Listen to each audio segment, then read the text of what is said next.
Cuando llegan estas fechas y estamos ya compartiendo en el tiempo ordinario, sobre todo aquí en la misa del Canal 13, pues siempre hago la reflexión, comento la diferencia entre el tiempo pascual y el tiempo ordinario que ya comenzó. El tiempo ordinario que normalmente se viste el sacerdote de verde, el color propio del tiempo ordinario, pero que seguimos teniendo fiestas y celebraciones que nos invitan a vestirnos con el color propio de la fiesta en la iglesia, el color litúrgico que es el blanco. Y por alguna razón, pues los jueves va pasando algo que hace que uno utilice este color. El jueves pasado estábamos celebrando a Jesucristo, sumo y eterno sacerdote. En otras circunstancias, este jueves estaríamos celebrando el Corpus Christi. Y esa celebración pues se pasó para el domingo, la tendremos este próximo domingo. Aún así, llega este día, termina el mes de mayo, donde hemos recordado también de una manera especial a nuestra Madre Santísima y con ella a todas las madres. Y entonces volvemos a vestirnos de blanco por la fiesta de la visitación, la visita de María Santísima a su prima Isabel. Misterio que con frecuencia recordamos y rezamos el rosario cada vez que tocan los misterios de gozo. Sabemos que luego de la encarnación lo próximo es la visita de María a su prima Isabel, con unos textos extraordinarios. La palabra de Dios siempre nos habla y nos interpela. La palabra de Dios nos invita a una conversión constante del corazón, nos va mostrando el camino a seguir para la santificación personal. Y las lecturas de hoy, extraordinarias, tanto de la carta a los romanos como del Evangelio de San Lucas, que uno con emoción las escucha. Y como siempre, pues vamos a compartir de lo que la palabra de Dios tiene que decirnos.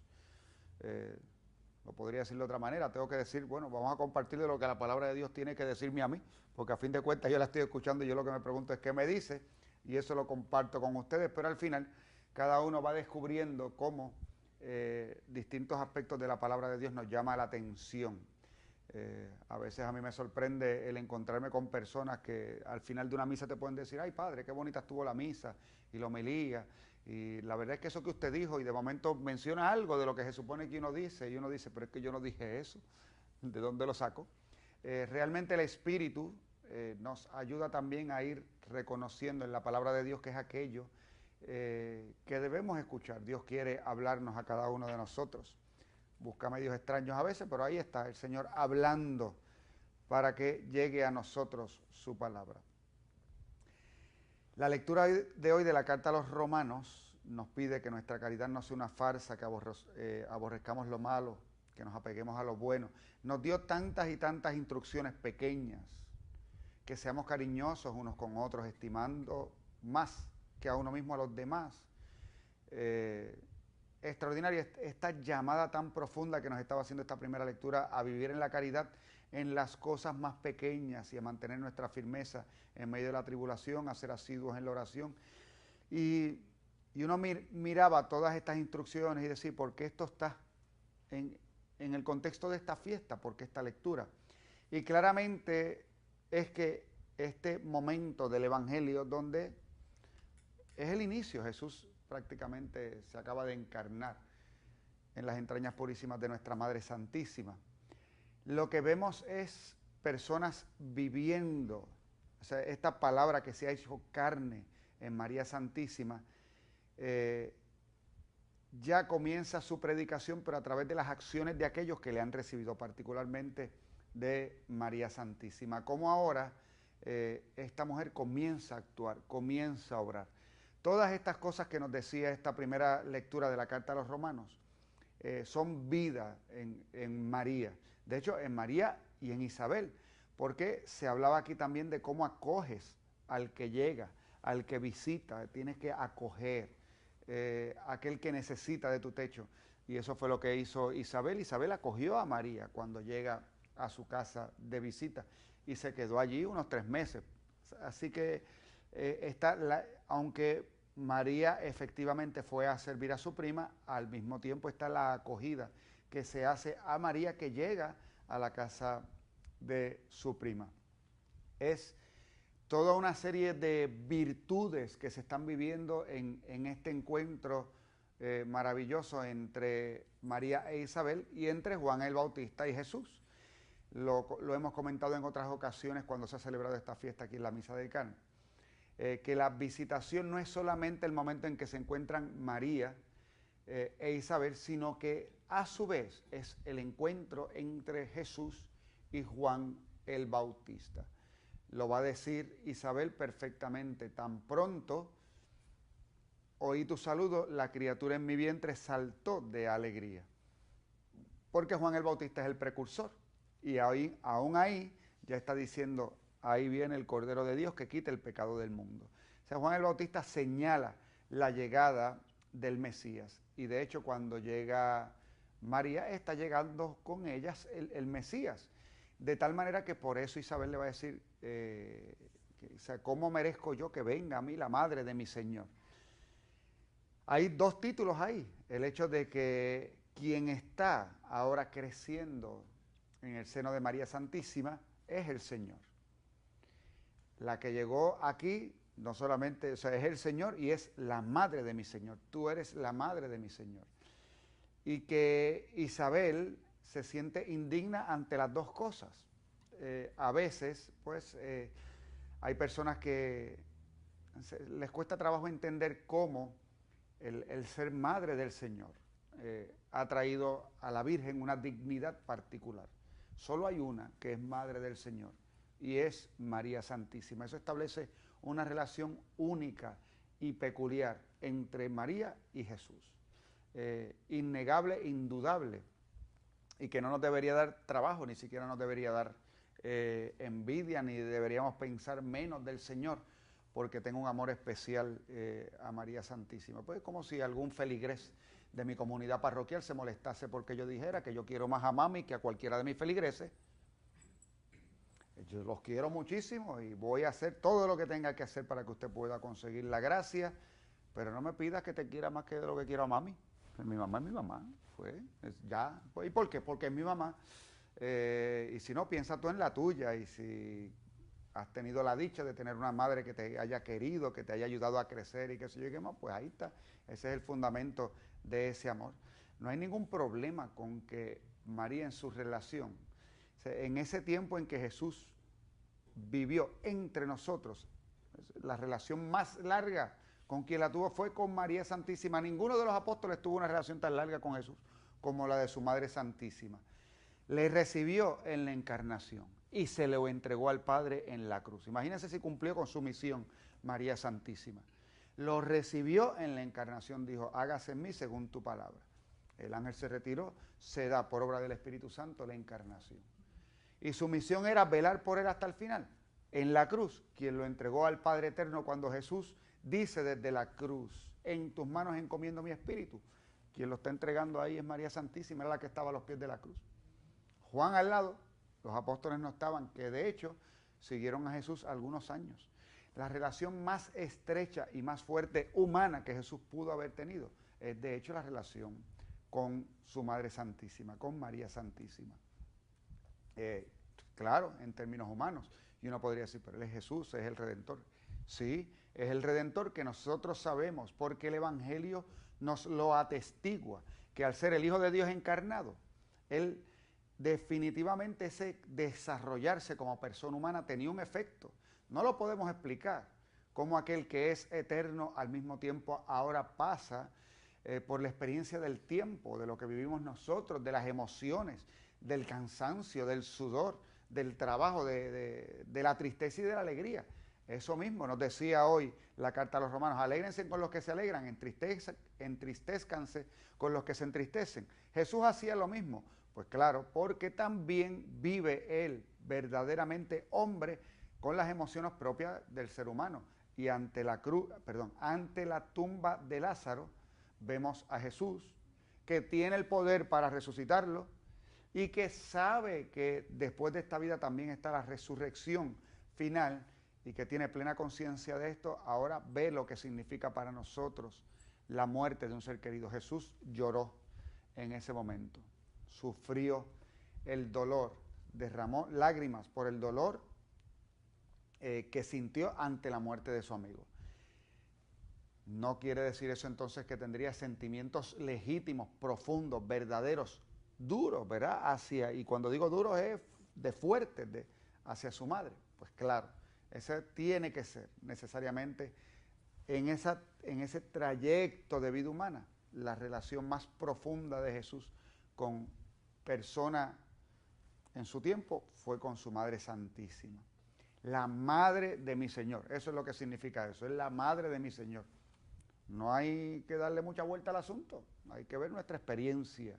Cuando son experiencias buenas, y tenemos que recordar que María no solamente fue buena madre, fue la mejor de las madres, fue la escogida por el Señor y la que quería en todo hacer la voluntad del Padre bueno. Hágase en mí según su palabra. Lo hemos visto hoy cuando ella recita el Magnificat. Proclama mi alma la grandeza del Señor, se alegra mi espíritu en Dios mi Salvador, porque ha mirado la humillación de su sierva, de su esclava. Y ya ahí lo dice todo, ella es la esclava, ella es la servidora, ella es la sierva, y por eso es que Dios la miró, por su humildad, y su humildad está en su capacidad de servicio, de reconocer la grandeza del Señor y de que en ella se manifieste su amor. Y que por eso después la felicitarán las generaciones, la felicitarán las generaciones, pero eso es por las obras grandes de Dios. Es extraordinario cuando escuchamos de labios de la Virgen el que ella diga, sí, me van a felicitar, pero me van a estar felicitando porque Dios ha sido grande. Así que cómo combina las dos cosas es extraordinario. La felicitación que me hacen a mí es a la obra que Dios ha hecho en mí.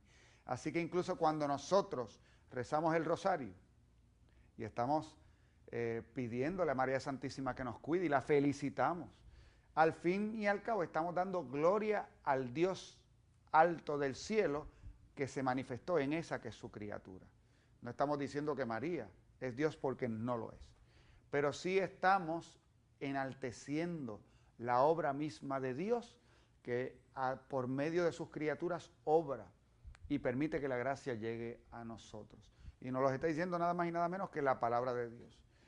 Las generaciones me felicitarán porque el poderoso ha hecho obras grandes en mí, porque su nombre es santo, porque su misericordia llega a sus fieles de generación en generación. El Evangelio nos muestra, y vamos a recordar cosas que sabemos, pero para eso es la liturgia, para que recordemos lo que ya sabemos y lo pongamos en práctica. Y pongamos en práctica esa primera lectura de la carta a los Romanos. El Evangelio nos va mostrando, de hecho, que nos dice que María se puso en camino y fue a prisa a la montaña. ¿En qué momento se pone a prisa? Pues tan pronto se entera de que Isabel está encinta. ¿Cuándo se enteró? Pues se enteró cuando el ángel Gabriel se lo choteó. O sea, el ángel Gabriel está hablando de cosas y le dice, bueno, y esto va, sí, mira, esto es posible, para Dios nada es imposible. Tu prima, que todo el mundo consideraba estéril, ahora está de 6 meses. Y ahí le llega la noticia a María de que ella está encinta, pues porque en aquellos tiempos no había ni Facebook, ni Twitter, ni Internet, ni nada de eso, ya sabemos, porque hoy en día alguien queda encinta y el doctor no lo acabó de decir y ya se enteró todo el planeta. Pero en aquel entonces no había esa posibilidad de comunicación, lo sabemos que esto es hasta los otros días. Así que aún siendo familia, muy probablemente se hubiese enterado después que nació el niño, hubiese dicho, mira, tienes un familiar que dio a luz allá en Ancaín. Y entonces María se pone a prisa, busca la manera de ir y se va y se retira por 3 meses. O sea, y acabando de recibir la noticia del ángel Gabriel. ¿Por qué? Porque a fin de cuentas está poniendo en práctica lo que la carta a los Romanos nos dijo. Puso al otro por encima de sí misma. Pensó en la necesidad de su prima. Y nos dice la palabra de Dios perfectamente que fue a asistirle, fue a ayudarle, no fue a tener una vida cómoda. Ellas se encuentran, hablan, lo que ya hemos escuchado. Isabel se llena de alegría, la reconoce, se llena de alegría. Y hay un encuentro que es fenomenal. Hoy en día hay estudios al respecto de cómo las mujeres necesitan el apoyo de otras mujeres en sus diálogos y en sus cosas, y que hay una interacción muy particular que les ayuda a bregar con los estreses propios de la vida, ¿verdad? Así que siempre que se juntan 2 o 3 mujeres por ahí a hablar de los asuntos, ya sea hablar de la familia, de los hijos, del trabajo, de los maridos, de la suegra o de lo que quieran hablar, pues ahí están hay una unión muy particular que se da y que les ayuda a ellas a bregar con los estreses propios de la vida. Bueno, esto no es invento mío, esto lo leí yo en algún sitio. Si está bien o está mal, pues ya me dirán ustedes en algún momento. Pero el asunto es que aquí llegan estas dos que de momento tienen un elemento común. Además de ser familia, pero ¿cuál es el elemento común? Ambas elegidas por Dios para una misión. Y en esta misión está implicada la maternidad. Ambas en ese momento están embarazadas. Tienes a dos embarazadas hablando. De hecho, primerizan las dos, porque a fin de cuentas el primer hijo de Isabel, primero y único de María, y probablemente único también de Isabel. Y en medio de esto, como que, y María tiene una situación particular. Luego de esa noticia, podemos presuponer que María entonces hizo un silencio extraordinario. Yo obviamente le tengo gran admiración a María Santísima, porque en su juventud yo trato de imaginarme estas cosas, y cuando veo el silencio de María, y muchos lo explican, y muy bien explicado, de todo un elemento espiritual, de orar, de pedir, de tratar de comprender qué es lo que Dios quiere para ella. Pero al mismo tiempo tengo que decir que estoy seguro que simplemente María fue elegida, entre otras cosas, porque no era boba. El ángel viene y acepta esto, y ¿cómo ella va a explicar su embarazo? No lo podía explicar. Y no se lo podía explicar a José. Y se va y guarda un secreto, y la verdad es que tiene que haber sido un momento muy angustioso. Entonces, piense usted qué angustia la de una mujer que le dan la buena noticia de que va a ser madre, y que para ella es una buena noticia, y no lo puede compartir. Y que por lo tanto, cuando está con Isabel y va de camino, ella sabe. Y yo me imagino hasta las dudas de la Virgen en el camino. Yo voy a llegar allá, y cuando llegue allí, ella me va a preguntar, ¿cómo te enteraste? ¿Y qué le digo? Le digo que fue el ángel, no se lo digo. ¿Qué le explico? ¿Qué le explico a mi prima?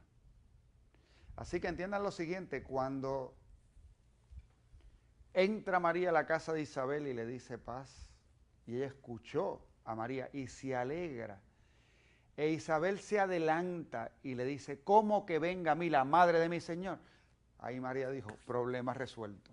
Fíjense, es el Espíritu el que nos guía de tal manera de que es como se las ingenió el Padre bueno, para que yo no tenga la tensión ahora. Ella sabe, y ya yo no tengo que decir nada, porque ella ya sabe. ¿Cómo que venga a mí la madre de mi Señor? O sea que ya esta sabe. Y entonces, por fin, María puede hablar sobre esto. Por fin. Eso es extraordinario. O sea, nada más en el aspecto humano. Es Dios en su providencia busca caminos. ¿Con quién puedes hablarlo? ¿Con quién lo vas a discutir? ¿Con quién lo...? Ahí está. Ya puedes hablarlo con tu prima sabe qué es lo que está pasando. Y aún así, ahí se queda María para ayudar. Y durante esos 3 meses, pues ya sabemos que se desarrolló la maternidad también de la Virgen. Por tanto, después que sucede esto, es que María va a regresar a Nazaret. Y entonces es que se va a encontrar con José. Y José le va a encontrar con una barriga de 3 meses de embarazo. Ahí es que más o menos tenemos nosotros que ver. Entonces José ya se queda como que, ¿qué pasó aquí? Eso no fui yo. Él lo sabía. Eso es parte de por qué también podemos intuir lo que nosotros hoy en día creemos de ese compromiso de consagración de la Virgen y de José. Por alguna razón, porque eran hombres, José, hombre justo, María en su santidad, inspirados también porque había una misión muy importante para ellos en el futuro.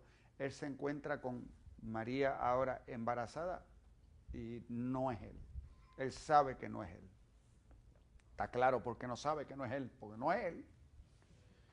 Y por lo tanto surgen dudas en su corazón, que también son complicadas de entender, porque a fin de cuentas no podía pensar José que fuera producto de un adulterio, porque el adulterio, el hombre justo tenía que señalar a la mujer como adúltera, y por eso él escogió otro camino, repudiarla en secreto.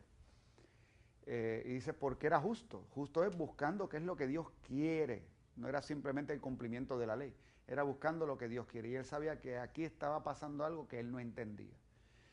Y María no le decía, ni le iba a decir, por lo mismo, porque no es boba, ¿qué le va a decir? Sí, es que esto es fruto del Espíritu Santo, un ángel vino y me habló y esto es del Espíritu Santo. No, esa no era la personalidad de María. María es la que confió de tal manera en el Señor que cuando le dijo que sí, ese problema ella sabía que no lo podía resolver, así que se lo dejó al Señor, y el Señor también, así como le resolvió el de Isabel, le va a resolver más tarde el de José. María entonces ahí está, sirviendo, amando, entregándose. Isabel recibiendo el servicio que María le da. Y fíjense que nosotros hoy podemos vernos incluso como iglesia, nos podemos ver representados en Isabel.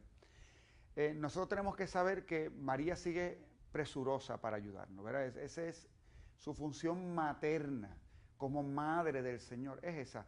Va presurosa al servicio de aquellos que quieren también vivir según la voluntad de Dios. María para nada quiere suplantar a su hijo, todo lo contrario, quiere que nosotros, viendo las grandezas de lo que Dios ha hecho en ella, seamos también capaces de alabar y engrandecer, enaltecer al Señor, al único Dios que celebramos el fin de semana pasado, la Santísima Trinidad, Padre, Hijo y Espíritu Santo. Tres personas, un solo Dios, ellos son el objeto de nuestra única adoración. No hay otro Dios fuera del Dios Padre, Hijo y Espíritu Santo.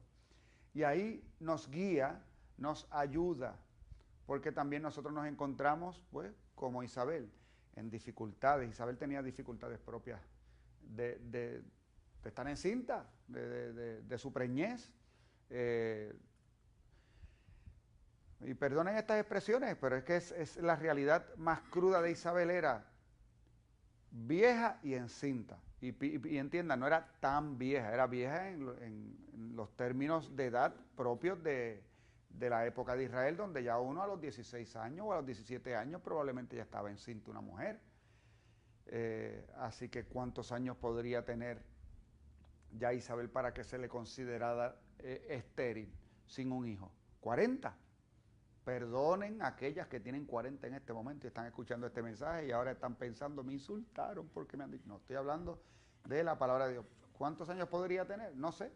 Eso, hay otros expertos que podrían hablar mejor que yo de esto. Pero al mismo tiempo hay unas edades, nosotros sabemos que en el desarrollo físico de las personas, las cosas pasan en su momento por algo. Y no es lo mismo dar a luz a los 40 que dar a luz a los 21. No es lo mismo. No es lo mismo pasar por los dolores, los estreses, el cambio físico, de cómo está tu cuerpo preparado para y la fortaleza que uno tiene en los 20 y pico, a que en los 40, cuando ya te estaba empezando a doler la espalda, sin una barriga, ahora tienes que cargar también con la barriga. Así que los dolores son distintos. No tienes experiencia anterior, es primeriza. Así que Isabel la debió haber pasado un poquito difícil en su embarazo. Y con todo, agradeciendo a Dios el don de la vida, que eso es lo extraordinario. Que uno no se fija en la dificultad porque es Dios, o sea, me ha hecho este regalo. Y la criatura está llena del Espíritu Santo y esa criatura salta de alegría cuando llega Jesús. Es todo un contexto extraordinario. Y al mismo tiempo María sirviendo a Isabel nos enseña a nosotros, déjate servir, déjate ayudar de Dios y déjate ayudar de todos los que Dios manda para que te ayuden. Así nosotros tenemos que abrir el oído, ¿verdad? Porque Dios en su providencia también va poniendo en nuestro camino personas que nos van ayudando, nos van dando la mano para que nosotros podamos llegar a Él. Pero así también tenemos que reconocer la ayuda de aquellos que siguen viviendo lo que la carta a los romanos nos indica, aunque ya se haya dado en ellos la transición de esta vida y ya estén morando junto al Señor. María Santísima, asunta al cielo de una manera especial, el resto en el plan de Dios tal como Dios lo quiere llevar. Allá están, la iglesia gloriosa que nos ayuda, porque los cristianos en esta vida y en la otra vamos a vivir el amor de la misma manera, llegando hacia el Señor y dándonos las manos unos a otros. Queremos seguir en esa comunión con el Padre bueno. Pienso en toda esa actividad que tiene que ser la iglesia gloriosa, aquellos que contemplan a Dios ya cara a cara y no desde el espejo de la fe. Y cómo pues tienen esta oportunidad extraordinaria de seguir viviendo en el amor con tantas y tantas millones y millones de personas que hay en el mundo. Y ellos ahí están, delante de Dios, pero también dándonos la mano de la manera en que solo Dios sabe cómo pone cada cosa en su lugar. Eso lo sabe el Señor. Déjate ayudar y no tengas miedo de pedir ayuda a aquella que está pronta a asistirte. Así como salió corriendo a ayudar a Isabel, sale corriendo a ayudarte también, no hay problema. Y si no sabes cómo decírselo, pues ya usa las mismas palabras del Evangelio. Dios te salve María, llena eres de gracia. El Señor está contigo, ¿verdad? Bendita tú entre las mujeres, bendito el fruto de tu vientre. Todas esas palabras son del Evangelio que hemos escuchado. Y con las palabras del Evangelio también nosotros oramos y le pedimos hoy al Señor Jesús que nos permita, nos dé la gracia y la fuerza para vivir según estos criterios que hemos escuchado en el Evangelio. Pero también le pedimos a nuestra Madre Santísima, a la Virgen de la Visitación, que nos ayude a vivir según su ejemplo y al mismo tiempo que nos siga dando la mano, ¿verdad? Que siga presurosa para ayudarnos a crecer y a vivir en santidad. Amén. Amén.